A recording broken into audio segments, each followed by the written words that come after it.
Some could say this is a get right spot. Some could say that sometimes you go from being a champion to being one of these top 10-ish type fighters in a new weight class, and this is the start of her quest to become a 2-division champion in women's MMA. Now, my question for you is simply this, man. Rose Namajunas, she opened as a minus 185 favorite on the money line. We take a look at the live odds right now. She's swollen to minus 220 plus 180 comeback for Amanda Ribas right here. So we're still up a weight class. One thing that Rose definitely dealt with in terms of being problematic against Manon Fiorot was the physicality of this new weight class.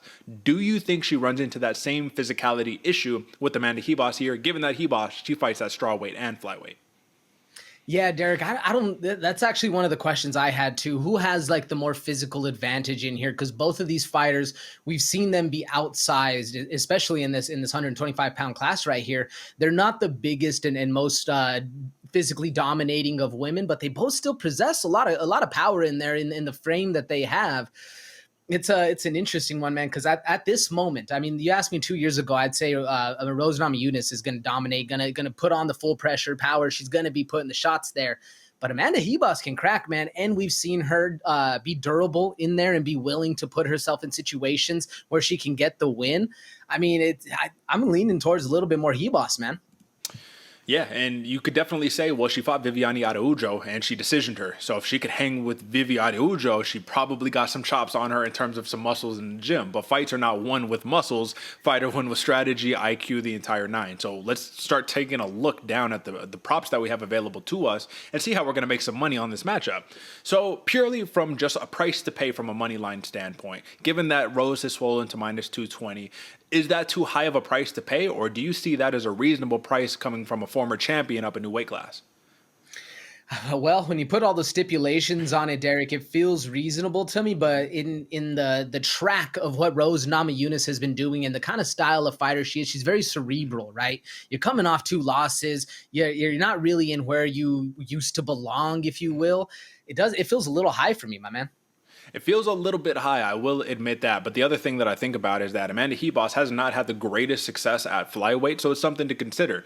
But if we're really getting into the weeds right here, we have to play hand in hand with the parlay that you gave the people, which is under 4.5 rounds. No matter how you cut it, AJ, you, my man, are thinking that a finish is taking place in this women's flyweight matchup right here. Is that correct?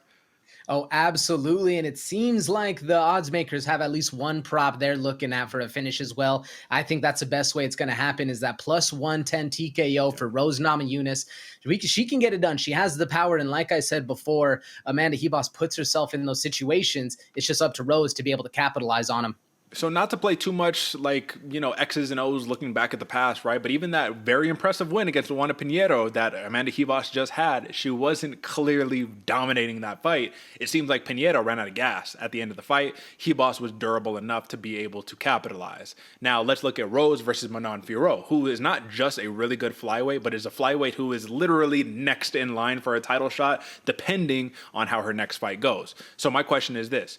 For Manon Fiorot, it was a close fight. It was not like a dominating one-sided victory on her end. So given that Rose, first time up that new weight class, was able to hang in there and there was a major size discrepancy, are we thinking that Rose Namajunas is going to be able to put that flow style on her? She's not a big puncher either. She's a timing puncher, right? She uses her footwork, her speed, her timing to set you up for the big knockdown. Is that what you're seeing on the side of Rose Namajunas? In other words, to add on to the question, is this just a matter of when does it get done for Rose Namajunas as opposed to Amanda Ribas making this a true firefight?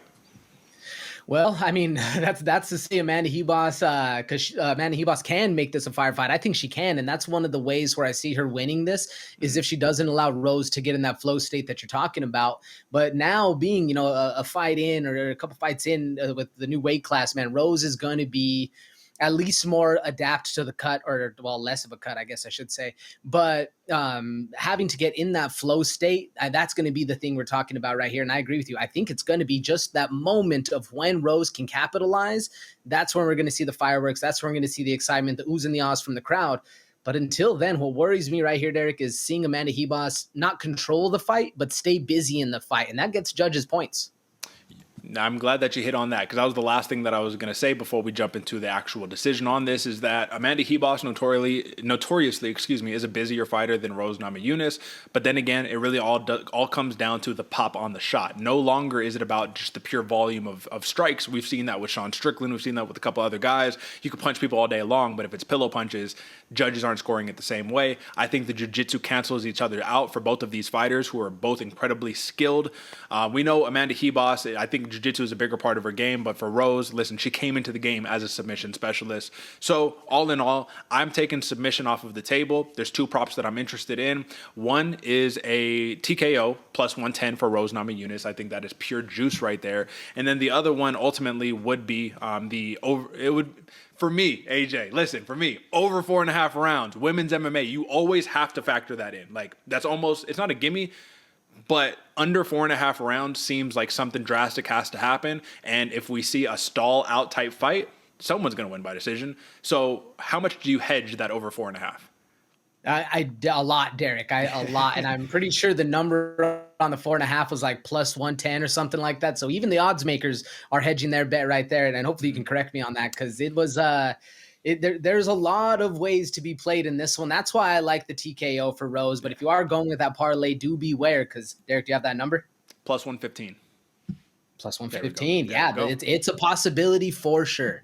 All right, folks. So with that being said, listen, the consensus pick right here, it's Rose Namajunas. All of the other little plays inside of there, tail whoever you feel has the hot hand. But if there's one thing that we really like, it's Rose Namajunas on a money line, and it's that plus 110 TKO by Rose Namajunas. So that is your main event. Interesting. We'll see what happens. And with that being said, AJ, let's go ahead, and move on to the next